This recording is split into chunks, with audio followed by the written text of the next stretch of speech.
Good afternoon. This is my final assignment for Google in Education, the reflection assignment where we look at some of the things I thought about before this class, what we learned during the class, and then what I'm going to take away from it. In the exploration stage, I had a few prejudgments about this class. I first of all thought that we would cover the basic Google tools, the docs, the slides, drawings and forms, the things that most people do know about. They either use them or are aware of them. And that I also thought that I would be familiar with all of the material. I figured, there's probably a few new things that I might learn, but that overall I was probably aware of or knew most of the material, not coming from a bragging or egotistical view, but just that I use Google, especially these main tools, on a daily basis, so I thought I'd be familiar with it. Some of the assumptions did match with the reality of this class. First of all, we did cover the major ones, the docs, the drive, slides, and drawing. So I was correct in that assumption, but I was not correct in a few other places. First of all, I did not know everything about the most commonly used tools. Google constantly is updating and changing their tools to try and make them better and more useful for teachers, and I learned I was not current on those updates. And then we also did explore some of the lesser but equally useful tools such as Google Keep, Google Sites, and Google+. These are things that I'll get more in depth later, but I saw that they are more beneficial than I had initially thought. The statement that I kind of came up with is I asked myself if I can use these tools, especially the ones that are not well known or as well known, can I use them to benefit my students, decrease my workload, or make me more productive? And kind of in finding that, I said yes. Yes, I could, and answering that in the analysis stage, I looked at Google Calendar. I began tracking my meetings and inviting people to events to those meetings and teams such as like our SAT team meeting or meetings for IEPs. I've noticed an increase in people who attend these meetings because Google does send out reminders, whether it's email or text, and can do it 15, 30 minutes ahead of time or even a day. Also, I've started using Google Keep. The biggest thing is for that B point right there where I use it as a to-do list. This helps me, keep track of things I need to do and then mark it off when I'm done. It's a simple thing. It really answered a problem I didn't know I had.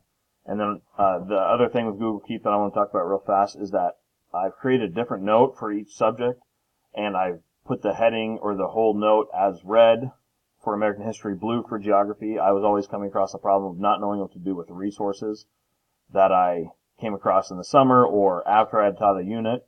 So I needed a way to organize those resources so that I might use them in the future, and Google Keep is the way to do that.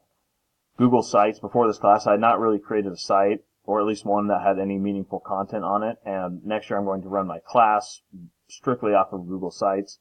We use Google Classroom in my school. The downfall with Google Classroom is that parents aren't really involved to the extent that they probably should be. So I think I can run, even link my Google Classroom to my Google site so that parents get a better idea of what's going on. And it'll be a central location for my students to see the content that they create and that I create for them. And the other thing that I'll utilize more is team drives off of Drive. And I don't think we covered that too much. I know we had a couple discussions about it, some of us in the discussion boards, but I'll be able to use that to keep track and organize documents that people across our entire staff will need. The implications for this, first of all, I said no one, including myself, knows everything. I consider myself fairly proficient in Google, but I learned a lot in this class, and Google's changing, and what I thought I was proficient in wasn't the reality anymore. I also learned that Google has much more to offer.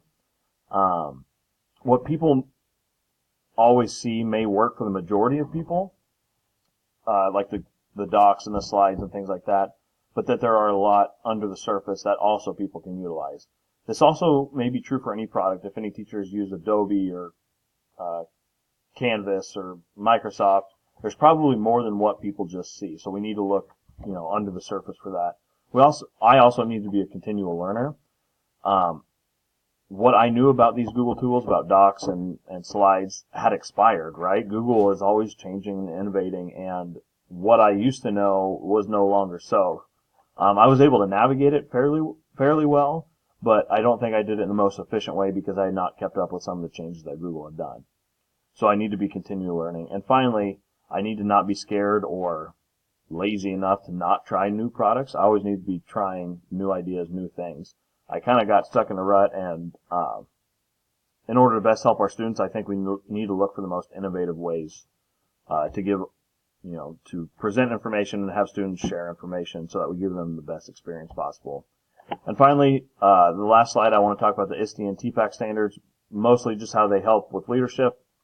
In that if teachers meet these standards, that means they are leading by example in professionalism, in technology, and best practices, which will benefit their students. In learning, I think it all says it in the first ISTE standard, which is learning, is that educators need to be continually improving their practice. So if teachers can mark off the standard and hit the steps of that first standard, it means that they'll be better teachers. And if they're better teachers, they benefit their students.